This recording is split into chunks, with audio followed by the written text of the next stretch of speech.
50% de chances de ser rebaixado. É assim que o Cruzeiro vai para as 4 rodadas finais do Campeonato Brasileiro. E no vídeo de hoje do canal da Nicola, quero te explicar as consequências de uma eventual queda da Raposa, clube que vai correr o risco, inclusive, de fechar as portas, caso tenha de disputar de fato a segunda divisão.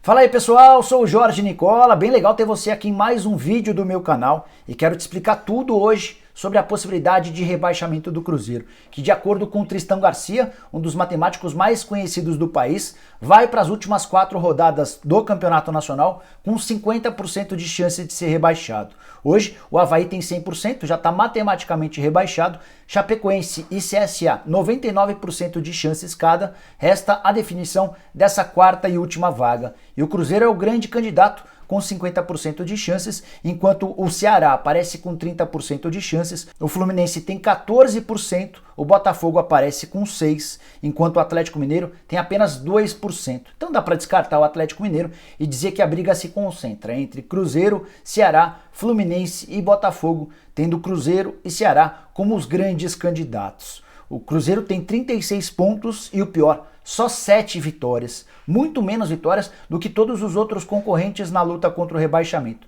E o número de vitórias é o primeiro critério em caso de igualdade de pontos. Só para que você tenha uma ideia, o Ceará aparece com 37 pontos, mais 10 vitórias, 3 a mais do que o Cruzeiro. Já o Fluminense, que venceu no fechamento da última rodada, tem 38 pontos e 10 vitórias, enquanto o Botafogo, com 39 pontos, já soma 12 vitórias. O que eu quero dizer é que o Cruzeiro não poderá empatar em pontos com nenhum desses times se quiser estar à frente deles, senão será rebaixado. De acordo com os matemáticos, 43 pontos devem salvar um time do rebaixamento. Se o Cruzeiro tem 36, precisaria somar 7 nos últimos 12 que ainda disputa. O problema são os jogos que o Cruzeiro ainda faz. CSA em casa, jogo para fazer 3 pontos, depois visita Vasco e Grêmio, o Vasco em recuperação e o Grêmio brigando por vaga em Libertadores, direto na fase de grupos, e encerra sua participação contra o Palmeiras em casa. Embora exista a possibilidade de o Cruzeiro não conseguir mandar esse jogo em casa,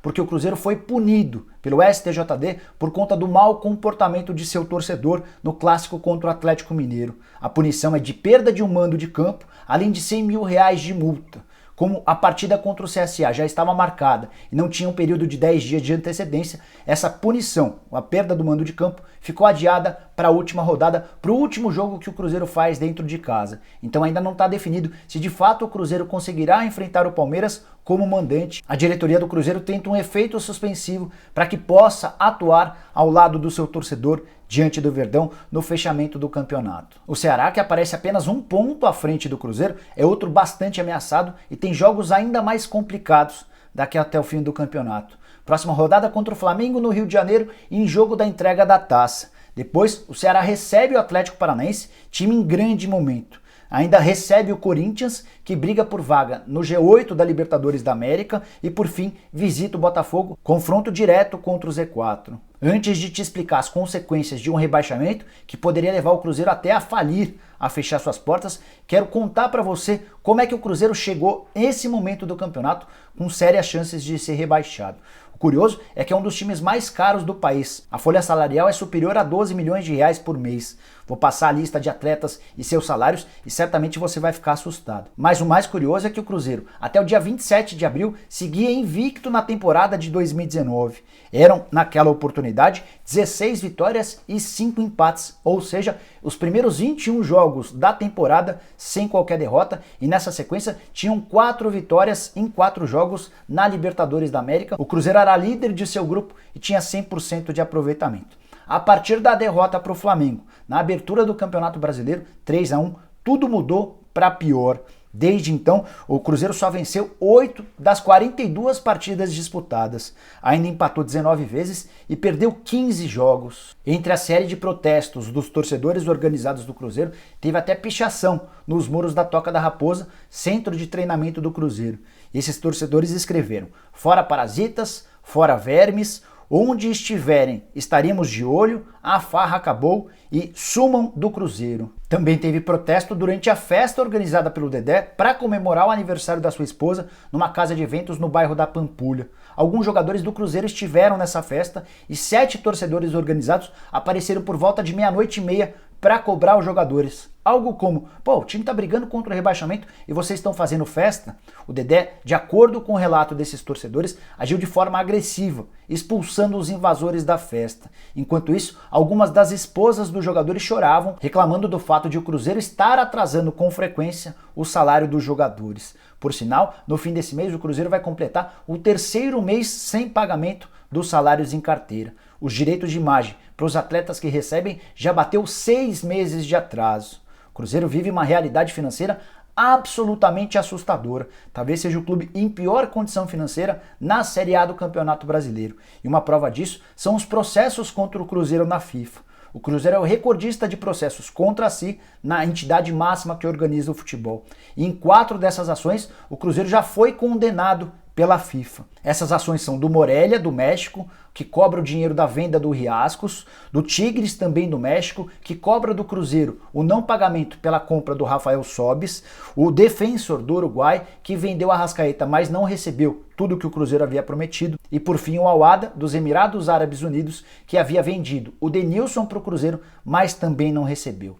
A FIFA, em 3 dessas ações, condenou o Cruzeiro a não poder inscrever mais jogadores tanto no time profissional quanto na base. Na 4ª ação desses casos que eu contei, a condenação foi ainda pior. A FIFA determinou que o Cruzeiro perca 6 pontos. Isso tudo só não foi levado adiante ainda porque o Cruzeiro tem o direito de defesa. O Cruzeiro está recorrendo dessas ações. Mas, caso não consiga reverter as situações, ele vai ser condenado sim a não inscrever atletas e a perder 6 pontos no Campeonato Nacional na oportunidade. É por isso que um rebaixamento, nesse momento, transformaria o Cruzeiro num clube muito perto da falência.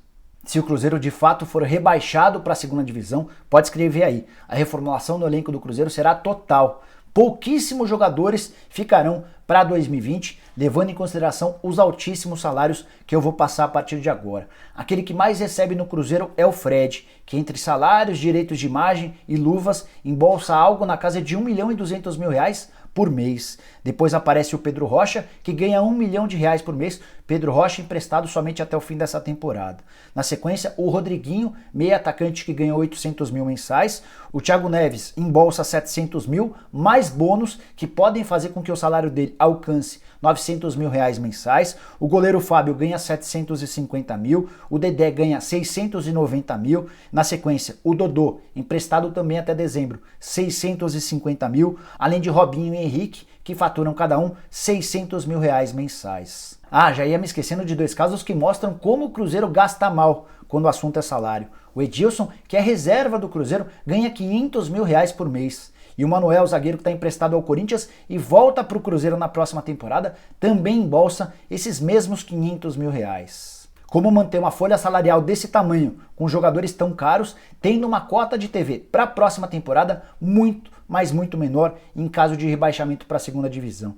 A cota dos times que disputaram a Série B em 2019 foi de apenas 6,5 milhões de reais. O Cruzeiro deve embolsar algo na casa dos 30 milhões de reais com televisão durante o Campeonato Brasileiro nessa temporada, ou seja, uma perda de mais ou menos 24 milhões de reais de receita. Isso sem contar outros prejuízos que o Cruzeiro certamente teria caso fosse para a 2ª divisão, como a perda de visibilidade, perda de patrocínios, entre outras coisas. E os culpados por toda essa situação do Cruzeiro são vários. Os jogadores têm uma parcela importante de responsabilidade, afinal de contas, nunca demonstraram o comprometimento que o Cruzeiro exige. Chegaram a derrubar um treinador como o Rogério Ceni em um episódio dos mais feios do futebol brasileiro nessa temporada. Os dirigentes têm enorme responsabilidade. O presidente Wagner Pires de Sá é dos piores que já passaram na história do Cruzeiro.